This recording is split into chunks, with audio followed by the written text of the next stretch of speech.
इसे अभी मत खोलना।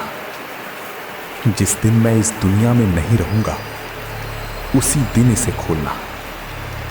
और याद रखना, ये सिर्फ तेरे लिए नहीं, पूरे रामपुर गांव की अमानत है। पूरे रामपुर गांव की अमानत? मास्टर जी के ये शब्द रघु के कानों में बार बार गूंजने लगे। उसने पहली बार सोचा, आखिर इस छोटे से बंडल में ऐसा क्या हो सकता है जो पूरे गांव की किस्मत बदल दे। बारिश की बूंदें होटल की टीन की छत पर लगातार गिर रही थी। सेठ धनराज कुर्सी पर बैठा बेचैनी से रघु का इंतजार कर रहा था। तभी रघु पूरी तरह भीगा हुआ होटल में दाखिल हुआ। बोल रघु, क्या पता चला? आखिर वो आखिरी प्लेट किसके लिए होती है? रघु कुछ पल चुप रहा। उसके सामने रामू का चेहरा घूम रहा था, भूखे बच्चे की मुस्कान और बूढ़े मास्टर जी की बातें। रामू कोई गलत आदमी नहीं है। वो हर रात एक बूढ़े मास्टर जी के लिए पकौड़े लेकर जाता है। रास्ते में अगर कोई भूखा मिल जाए तो उसी प्लेट में से उसे भी खिला देता है। सेठ कुछ पल चुप रहा, फिर जोर से हंस पड़ा। इतना भोला मत बन रघु। दुनिया में कोई बिना मतलब किसी की सेवा नहीं करता। कुछ तो राज है। रघु ने फिर कहा, मालिक, मास्टर जी ने उसे एक छोटा सा बंडल दिया है और कहा, ये पूरे रामपुर गांव की अमानत है। बस इतना सुनते ही सेठ की आंखों में लालच चमक उठा। समझ गया, यही है असली खेल। जरूर उस बंडल में जमीन के कागज होंगे या कोई छुपा हुआ खजाना। रघु ने तुरंत मना किया। नहीं मालिक, मुझे नहीं लगता ऐसा कुछ है। रामू बहुत ईमानदार आदमी है। ईमानदारी से कोई गरीब आदमी इतने लोगों का दिल नहीं जीतता। उसके पास कुछ ना कुछ ऐसा जरूर है जो मेरे पास नहीं। बारिश लगातार हो रही थी। उधर रामू अपने छोटे से घर पहुंच चुका था। इतनी देर क्यों हो गई? देखिए, पूरे कपड़े भीग गए हैं। रास्ते में एक भूखा बच्चा मिल गया था। उसे पकौड़े खिलाने में देर हो गई। सीता मुस्कुरा दी। उसे अपने पति पर गर्व था। रात का खाना खाने के बाद रामू ने मास्टर जी का दिया हुआ कपड़े में लिपटा बंडल निकाला। उसने कुछ पल उसे देखा, लेकिन मास्टर जी की बात याद आ गई। इसे अभी मत खोलना। जिस दिन मैं इस दुनिया में नहीं रहूंगा उसी दिन इसे खोलना। और याद रखना, ये सिर्फ तेरे लिए नहीं, पूरे रामपुर गांव की अमानत है। रामू ने बंडल वापस लकड़ी की पुरानी संदूक में रख दिया। उसे क्या पता था कि उसी समय उसके घर के बाहर एक परछाई खड़ी थी। वो कोई और नहीं, रघु था। लेकिन वो चोरी करने नहीं आया था। वो सिर्फ ये देखने आया था कि बंडल आखिर रखा कहाँ है। अचानक पीछे से किसी ने उसके कंधे पर हाथ रखा। रघु घबरा गया। तो कौन? वो सेठ धनराज था। जगह देख ली? जी, लेकिन मालिक, मुझे ये ठीक नहीं लग रहा। सही और गलत की बातें गरीब लोग करते हैं। अमीर लोग सिर्फ मौका देखते हैं। कल रात वो बंडल मेरे हाथ में होना चाहिए।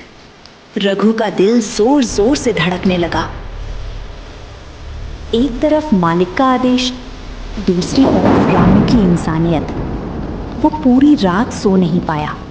अगली शाम बारिश पहले से भी ज्यादा भयानक थी। बिजलियां लगातार चमक रही थी। रामू हमेशा की तरह पकौड़ों की आखिरी प्लेट लेकर घर से निकला। तेज हवा चल रही थी। बारिश की बूंदें चेहरे पर सुइयों की तरह चुभ रही थी। लेकिन रामू हर रोज की तरह दोनों हाथों से आखिरी प्लेट को बचाते हुए धीरे धीरे मास्टर जी के घर की ओर बढ़ रहा था। उधर गांव की दूसरी गली में सेठ धनराज और रघु चुपचाप रामू के घर के पीछे पहुंचे। मालिक, अभी भी समय है, ये काम मत कीजिए। अब पीछे हटने का सवाल ही नहीं उठता। आज वो बंडल मेरे हाथ में आएगा। सेठ ने धीरे से रामू के घर की खिड़की खोली। अंदर सीता और मुन्ना सो रहे थे। लकड़ी की पुरानी संदूक कोने में रखी थी। सेठ धीरे धीरे आगे बढ़ा। उसने संदूक खोली और कुछ ही सेकंड में वो कपड़े में लिपटा हुआ बंडल उसके हाथ में था। आखिर मिल ही गया। उसी समय बाहर जोरदार बिजली चमकी और उसकी तेज रोशनी सीता की आंखों पर पड़ी। कौन है? सेठ और रघु दोनों भाग खड़े हुए। सीता बाहर निकली, लेकिन बारिश इतनी तेज थी कि कुछ दिखाई ही नहीं दिया। उधर रामू मास्टर जी के घर पहुंच चुका था। आज मास्टर जी की तबीयत पहले से ज्यादा खराब लग रही थी। मास्टर जी, आज आप बहुत कमजोर लग रहे हैं। बारिश की उम्र नहीं होती बेटा, और इंसान की भी नहीं। बस मुझे एक बात की चिंता है। किस बात की? उस बंडल की। वो बिल्कुल सुरक्षित है मास्टर जी, मैंने उसे संदूक में रख दिया है। मास्टर जी ने राहत की सांस ली, लेकिन उन्हें नहीं पता था कि उसी पल वो बंडल उनके घर से बहुत दूर जा चुका था।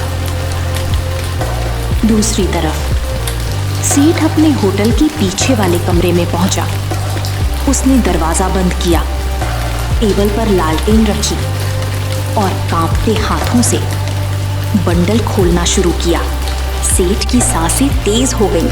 उसे उम्मीद थी कि अंदर सोना होगा या जमीन के कागज या कोई बड़ा खजाना, लेकिन जैसे ही कपड़ा खुला उसका चेहरा उतर गया। अंदर न सोना था, न पैसे, न कोई गुप्त मसाला, सिर्फ एक पुरानी डायरी और एक मोड़ा हुआ लिफाफा। बस इसके लिए मैंने इतना जोखिम उठाया? गुस्से में उसने लिफाफा खोल दिया। अंदर मास्टर जी की लिखी एक चिट्ठी थी। सेठ पढ़ने लगा और जैसे जैसे हर लाइन पढ़ता गया उसके चेहरे का रंग बदलता गया। अगर ये चिट्ठी तुम्हारे हाथ में है तो समझ लो मैं इस दुनिया में नहीं। रामू, इस बंडल में कोई दौलत नहीं है। इसमें उन सभी गरीब बच्चों की सूची है जिनकी पढ़ाई का खर्च मैंने अपनी पेंशन से उठाया। और ये डायरी उन लोगों की है जिन्होंने चुपचाप उनकी मदद की। अब ये जिम्मेदारी मैं तुम्हें सौंपता हूं। किसी बच्चे की पढ़ाई सिर्फ पैसों की कमी से कभी मत रुकने देना। चिट्ठी पढ़ते पढ़ते सेठ की आंखें भर आई।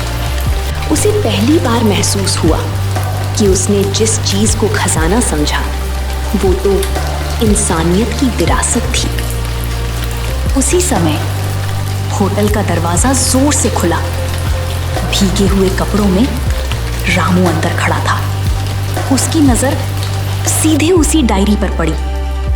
दोनों की आंखें मिली और कमरे में ऐसा सन्नाटा छा गया जिसे सिर्फ बाहर गिरती बारिश की आवाज तोड़ रही थी। अब फैसला होना था, क्या सेठ अपना अपराध स्वीकार करेगा या एक और झूठ बोलकर रामू की जिंदगी हमेशा के लिए बर्बाद कर देगा। होटल के छोटे से कमरे में चारों तरफ सन्नाटा था। बाहर बारिश की तेज आवाज और अंदर रामू और सेठ धनराज आमने सामने खड़े थे। टेबल पर वही पुरानी डायरी और मास्टर जी की चिट्ठी रखी थी। सेठ जी, अगर आपको ये चाहिए था तो एक बार मुझसे मांग लेते, मैं बिना सोचे आपको दे देता। लेकिन चोरी क्यों की? रामू, मैंने पूरी जिंदगी पैसा कमाया, लेकिन भरोसा कभी नहीं कमा पाया। मुझे लगा हर कामयाबी के पीछे कोई राज होता है। आज समझ आया, तेरी सबसे बड़ी ताकत तेरी अच्छाई है। इतने में होटल के बाहर गांव वाले भी इकट्ठा होने लगे। सीता, रघु और मास्टर जी भी 2 लोगों के सहारे वहां पहुंच गए। सेठ जी, उस डायरी को खोलिए, आज पूरा गांव सच्चाई जाने। सेठ ने कांपते हाथों से डायरी खोली। पहले ही पन्ने पर लिखा था, जिस बच्चे की पढ़ाई पैसे की कमी से रुक जाए, समझो पूरे समाज की हार है। इसके बाद एक एक नाम लिखा था, रामपुर गांव के उन गरीब बच्चों का, जो आज कोई शिक्षक था, कोई डॉक्टर, कोई सेना में तो कोई इंजीनियर। हर नाम के सामने एक ही बात लिखी थी, फीस भरवाई गई, गुप्तदान। पूरा गांव हैरान था। किसी को नहीं पता था कि मास्टर जी अपनी छोटी सी पेंशन से इतने बच्चों की जिंदगी बदल रहे थे। और जानते हो इन आखिरी 5 पकौड़ों का राज क्या था? सभी की नजरें मास्टर जी पर टिक गईं। जब रामू छोटा था, एक दिन बारिश में वो भूखा स्कूल आया था। मेरे टिफिन में सिर्फ 5 पकौड़े थे। मैंने वो 5 पकौड़े उसे खिला दिए। उस दिन उसने मुझसे एक वादा किया था। मैंने कहा था, जिस दिन कमाने लगूंगा, हर बारिश में आपके लिए आखिरी 5 पकौड़े जरूर लाऊंगा, ताकि मुझे कभी वो दिन ना भूले जब आपने मुझे भूखा नहीं सोने दिया था। सेठ धनराज धीरे धीरे रामू के पास आया। उसने सबके सामने रामू के पैर छू लिए। आज से तुम गरीब नहीं, इस गांव के सबसे अमीर इंसान हो, क्योंकि तुम्हारे पास वो दौलत है जो मेरे करोड़ों रुपयों में भी नहीं। गलती इंसान से होती है सेठ जी, लेकिन उसे मान लेना बहुत बड़े इंसान की पहचान होती है। उसी समय 3 दिनों से लगातार हो रही बारिश धीरे धीरे रुक गई। सूरज की पहली किरण निकली। वो सीधी रामू के ठेले पर जाकर पड़ी। ऐसा लग रहा था जैसे भगवान भी उसकी ईमानदारी को सलाम कर रहे हों। कुछ महीनों बाद रामपुर गांव का वही छोटा सा ठेला एक सुंदर पक्की दुकान बन चुका था। लेकिन दुकान के बाहर आज भी एक लकड़ी का छोटा सा बोर्ड लगा था। उस पर लिखा था, अगर कोई भूखा हो और उसके पास पैसे ना हो तो वो यहाँ सम्मान के साथ खाना खा सकता है। उस बोर्ड के नीचे हर शाम 5 गरम पकौड़े अलग रखे जाते थे। इंसान को बड़ा नहीं बनाता। जिसने मुश्किल समय में आपका साथ दिया हो उसे कभी मत भूलिए। और याद रखिए, इंसानियत से कमाई हुई इज्जत दुनिया की सबसे बड़ी दौलत होती है।